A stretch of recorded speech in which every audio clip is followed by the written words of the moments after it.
नमस्कार, सगळ्यांचं स्वागत आहे माझ्या स्वादांची गोष्ट या चॅनलवर. आज आपण करणार आहोत कैरीचा फोडणीचा भात. चला तर मग त्यासाठी लागणारं साहित्य बघूया.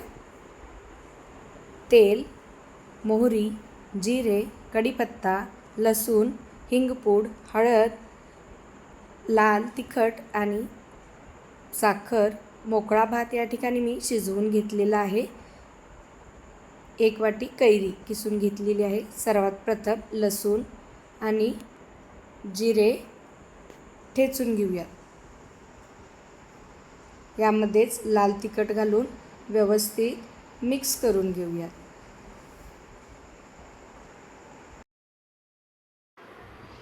गॅसवर एका कढईमध्ये तेल घालून घेऊयात.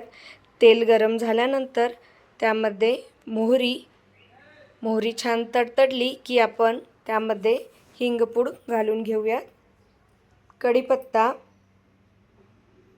आता आपण यामध्ये ठेचून घेतलेला लसूण, जिरे आणि लाल तिखट घालून घेऊया आणि छान असं तेलावर ते परतून घेऊया. तेलामध्ये छान परतल्यानंतर आपण आता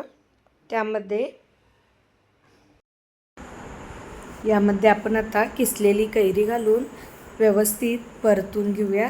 त्यामध्येच हळदपूड घालून छान परतून घेऊया. साखर आणि आता आपण घालून घेणार आहोत तयार असलेला भात आणि सर्व मिश्रण आपण व्यवस्थित एकजीव करून घेऊया.